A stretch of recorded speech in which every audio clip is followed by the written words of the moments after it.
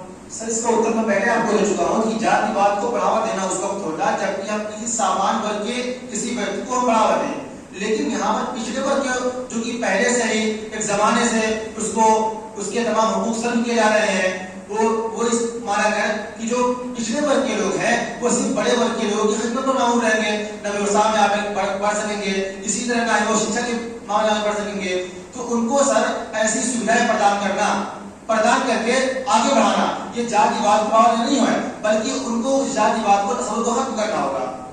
سر آپ نے ابھی ان کی بات کو سنا میں اینٹی ریزرویشن کے پاس آنا چاہوں گا. سر ابھی ان کی بات کو آپ نے سنا کہ ان کا مقصد یہ کہ پسماندہ طبقے کو آگے بڑھایا جائے. سر ابھی آپ نے اس سے پہلے ایک بات کہی تھی کہ ہم اس اسٹینڈ کے اور اس ریزرویشن کے خلاف اس بنا پر ہیں کہ اس کے اندر اہل لوگ پیچھے رہ جا رہے ہیں اور نااہل لوگ آگے بڑھ جا رہے ہیں.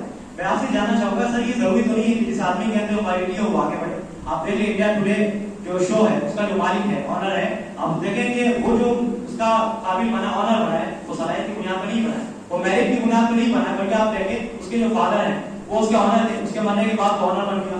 کہنے کا مطلب یہ ہے کہ ظاہر کہ ضروری نہیں ہے کہ جو آدمی جس پوسٹ پہ جائے اس کا اہل بھی ہو ضروری نہیں ہے. کہ ہماری انڈین کانسٹیٹیوشن میں یہ یونیورسل لا ہے کہ ہمارے یہاں میرٹ کو دیکھ کر خوبیوں کو دیکھ کر کہ ہر بات دیا جائے یہ ضروری نہیں ہے. اس کے بعد بھی آپ یہ کہیں گے کہ ضروری ہے کہ اس میں اہل لوگوں کو آگے بڑھایا جائے اور نااہل کو پیچھے رکھا جائے.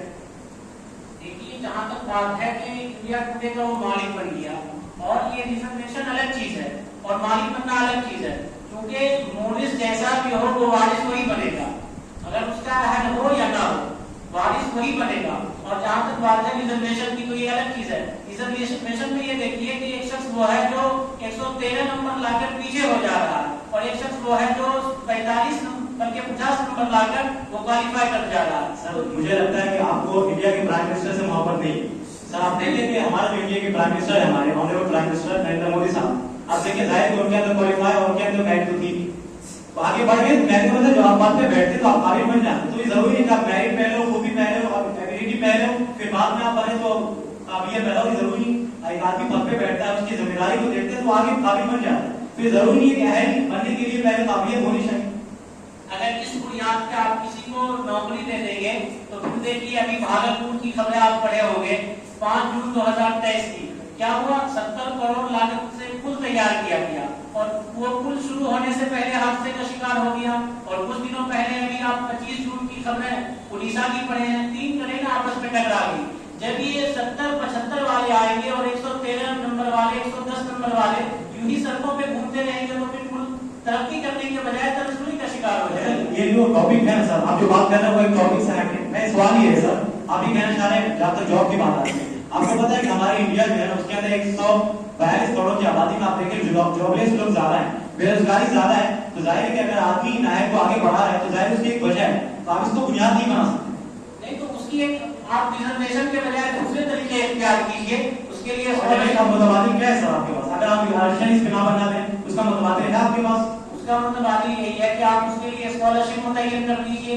ان کے لیے بس کا جو آپ آدھا کرایہ رکھتے ہیں وہ مکمل فری کر دیں. ان کے لیے تعلیم اور تمام تر ذرائع تعلیم مکمل فری کر دیں اور دونوں کو ایک بنچ پہ بٹھا کر ایک تعلیم دیا جائے اور دونوں کے لیے ایک نمبرات متعین کیے جائے. جب دونوں ایک نمبرات پہ امتحان دیں گے اس بنیاد پہ جو شخص جاب حاصل کرے گا وہ لائق اور فائق ہوگا. اس کی بنیاد پہ ہمارا سر میں آپ کے پاس آؤں گا. اب میں اسلامک اسکالر کے پاس آنا چاہتا ہوں. سر میں ایک بات آپ سے پوچھنا چاہوں گا. آپ نے کہا شروع میں کہا آڈینس نے بھی سنا ہے کہ ریزرویشن کا جو تصور ہے جس کو آپ صدقات اور زکات کے نام سے ہیں اسلام میں ریزرویشن کا جو تصور ہے پھر دوسرے نام سے زکات ہو صدقات ہو تمام کا مقصد یہ ہوتا ہے کہ جو معاشی بحران کا جو شکار ہے جو طبقہ پچھڑا ہوا اس کو آگے بڑھائے. جیسا کہ ابھی آپ نے کہا تو میں آپ سے سوال ہے کہ سر اگر اسلام میں یہ تصور ریزرویشن کا تصور جو انڈیا کے اندر آئے 75 سال پہلے اور اسلام میں 14.5 سال پہلے آپ کی فوج میں میرا آپ سے سوال ہے کہ اگر اتنا بہترین کانسیپٹ اور تصور اسلام میں موجود ہے اس کے باوجود بھی مسلمان آپ دیکھیں کہ فائنینشلی اور معاشی اعتبار سے سب سے زیادہ پریشان.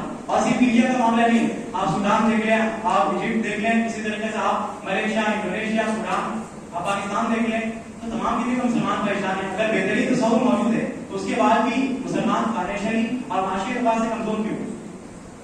سر یہی تو افسوس ہے کہ مسلمانوں نے اپنے مذہب کی تعلیمات کو ترک کر دیا اور چھوڑ دیا. جو تصور اسلام نے دیا تھا اگر مسلمان اپنے مذہب کی تعلیمات پر عمل کرتے تو آپ کا اشکال نہ ہوتا. اور جہاں تک بات ہے آپ کے انڈونیشیا وغیرہ کی جو مثال آپ نے پیش کی, مسلم کنٹریز نہیں ہے, وہاں پہ نظام اسلام کا رواج وہاں پر نہیں ہے. اگر آپ میں اسلامی کنٹری کی بات کی, میں نے یہ کہا کہ وہاں پہ مسلمان ہیں. آپ انڈونیشیا میں دیکھ لیں, وہاں مسلمان کتا کھا رہے ہیں. تو کہنے کا مطلب یہاں پہ ساری اگر اتنا بہترین تصور موجود ہے تو پھر مسلمان اتنے معاشی اعتبار سے پریشان ہوئے. دوسری بات صحیح ہے کہ جب ہم بات کر رہے ہیں یہاں پر کہ نیوٹرل ہوگا, چونکہ ہم انڈین کانسٹیٹیوشن کا بڑی بات کر رہے ہیں, تو انڈین کانسٹیٹیوشن جو وہاں پہ مذہب کوئی نہیں ہے, لادینیت کا قاعدہ ہمارے ہندوستان ہے. ظاہر میں آپ سے سوال ہے کہ آپ ایک اس کا لاجیکلی کوئی جواب دیں سر. اب تعلیمات کی بات نہیں, آپ کو پتا ہے جہاں تک میں نے آپ کے اسلام کا اسٹڈی کیا ہے تو مجھے اتنا اندازہ ہوا کہ دو چیزیں, ایک سبب ہے, ایک مسبب الاسباب ہے. تو آپ صرف مسبب الاسباب والا مسئلہ نہیں چھوڑ سکتے, آپ اس کا سبب کاز اس کی کیا ہے. میں نے کہا نا کہ افسوس یہ ہے کہ مسلمانوں نے اپنے مذہب کی تعلیمات پر عمل نہیں کیا. جیسا کہ آپ نے کہا کہ صدقات اور زکات وغیرہ کی اس مسئلے کے اوپر مسلمانوں نے عمل نہیں کیا. اس کی بنیادی وجہ آج معاشی بحران جو مسلمانوں کے درمیان, اس کی بنیادی وجہ یہی. اگر آپ پڑھیں گے اسلام کی ہسٹری کو آج سے 14.5 صدی پہلے, آپ نے دیکھیں کہ ملک عرب کے اندر معاشی اعتبار سے مسلمان بہت زیادہ پریشان تھے. اگر آپ نے مطالعہ کیا ہو, پیغمبر اسلام نے جب زکات کے نظام کو نفاذ کیا, 32 سال کی مدت کے اندر وہ نتیجہ سامنے آیا کہ پورے مملکت اسلامی کے اندر کوئی شخص زکات دینے والا باقی نہیں رہا. یہ اسی کا نتیجہ تھا زکات اور صدقات کے کام کا نفاذ. میں سر آپ کے پاس آؤں گا, میں جو اینٹی ریزرویشن ہے آپ کے پاس جانا چاہوں گا. سر میرا آپ سے سوال ہے کہ سر ابھی آپ نے کہا کہ چونکہ ہم اس لیے مخالف ہیں چونکہ اس کے بہت سارے سائڈ افیکٹ ہیں. میں آپ سے کچھ واقعات جاننا چاہوں گا کیونکہ جس کے واقعات ہے بھی نہیں کہ آپ اپنی طرف سے کیا ہے. دوسری بات سر, کیا آپ اس ریزرویشن کے جو مخالف ہیں کیا آپ اس کے اکیلی جھنڈا لہرا رہے ہیں اور بھی لوگ آپ کے ساتھ ہیں؟ دیکھیے جہاں تک بات ہے ریزرویشن کی مخالفت کی, تو میں صرف تنہا نہیں ہوں, بلکہ سب سے زیادہ اس ریزرویشن سے جو پریشان ہے وہ یووا ہے. آپ دیکھیے اسٹوڈنٹ سب سے زیادہ پریشان ہے. 5 جون 2021 کی خبریں آپ اٹھائیے, بلکہ 27 جنوری 2021 کی خبریں پٹنہ کی اٹھائیے. وہاں دیکھیے ایک اسٹوڈنٹ وہ ہے جو 113 نمبر لانے کی بنیاد پہ کوالیفائی نہیں کر پا رہا ہے, اور دوسرا طالب علم جو 55 نمبرات کی بنیاد پہ اسے اچھی نوکری مل جا رہی ہے, اس کی بنیاد پہ وہ طالب علم خودکشی کر لیتا ہے. اور وہ صرف خودکشی نہیں کرتا, اس کے ساتھ دینے والے بہت سے لوگ سڑکوں پہ اتر آتے ہیں, ٹرینیں جلا دی جاتی ہیں, بس میں آگ لگا دی جاتی ہے. تو کہیں نہ کہیں طالب علم زیادہ پریشان ہے. سر آپ دیکھیں گے یہاں پہ دو باتیں نا سر, ایک طرف میجورٹی اکثریت کی ایک ہم بات کریں, دوسری طرف مائنورٹی اقلیت ہے. ہم جب بات کرتے ہیں ریزرویشن کی تو ہم بات کرتے ہیں ایک ایسے طبقے کی جو پسماندہ ہے. آپ دیکھیں کہ جب سے ریزرویشن قائم کیا گیا 75 سال ہو گئے, 76 سال. آپ دیکھیں کہ پہلے دلت سماج زیادہ پریشان تھا. آپ دیکھیں کہ دلت سماج میں IPS آفیسر بھی ہیں, اب بڑے ڈاکٹر, انجینئر, آرکیٹیکٹ ہیں, کوئی بڑا IPS آفیسر بنتا ہے. سر تو میرا سوال یہ ہے کہ اگر یہ دلت سماج کو اس سے فائدہ ہو رہا ہے, پسماندہ طبقات کو اس سے فائدہ ہو رہا ہے, تو ظاہر ہے کہ اگر کچھ طبقے کو اس سے اگر وہ قائم کرے تو ظاہر ہے اس سے کوئی فائدہ نہیں, کوئی فرق نہیں پڑتا ہے, کیونکہ بڑے سماج کو اس سے فائدہ ہو رہا ہے اور دلت سماج اس سے ترقی کر رہا ہے, مسلم بھی ترقی کر رہے ہیں, اور مسلمانوں کے جو پچھڑے ہوئے طبقے ہیں, نان مسلم یا کرسچن ہے, اور کوئی ترقی کر رہا ہے. تو اگر کچھ یووا اور سوسائڈ کرتے ہیں, خودکشی کرتے ہیں, اس سے تو کچھ فرق نہیں پڑتا ہے. آپ جو یہ بات کر رہے ہیں کہ سرکار پسماندہ طبقے کو آگے بڑھا رہی ہے, تو دوسری طرف یہ دیکھیے کہ جو لوگ آگے بڑھ رہے ہیں ان کو وہیں پہ روکا جا رہا ہے. تو یہ کہیں نہ کہیں آپ ان کو اصل چیز سے روک رہے ہیں جس کی بنیاد پہ وہ سوسائڈ کرنے پہ مجبور ہے. اور اگر ہماری یووائی ترقی نہیں کریں گے اور دوسرے کمزور طبقے کے لوگ جب ترقی کریں گے تو ہمارا ملک ترقی نہیں کرے گا. کیونکہ آپ دیکھے ہوں گے 5 جون 2023 کی خبریں, وہ اڑیسہ کے اندر ٹرین حادثہ. تو یہ کیا ہوا, کم نمبرات کی بنیاد پہ, ریزرویشن کی بنیاد پہ اگر کوئی نوکری حاصل کر لے گا تو وہ ٹرین منزل مقصود تک پہنچنے کے بجائے حادثے کا شکار ہو جائے. میں آپ سے 2 منٹ اور چاہتا ہوں. دیکھیے سرکار اس ریزرویشن کو ہٹانے کی بات اس لیے نہیں کرتی ہے کہ سرکار کی اپنی مجبوری ہوتی ہے. اگر سرکار اس ریزرویشن کو ختم کرنے کی بات کرے گی تو یاد رکھیے اس کی سرکار گر جائے گی, اس لیے وہ سرکار ریزرویشن کو ختم کرنے کی بات. اب میں جناب صاحب کے پاس آنا چاہوں گا. سر آپ نے دیکھا ابھی آپ کے پاس آبزرویشن کے انبار ہیں, ابھی آپ نے ایک بات یہاں پہ آئی ہے کہ اڑیسہ کے بارے میں بات ہوئی تھی کہ وہاں پہ ایسا ہوا کہ جو نااہل لوگ وہ ٹرین چلا رہے تھے اور اس کی وجہ سے وہ ٹرین حادثے کا شکار, جیسا کہ ان کا کہنا ہے.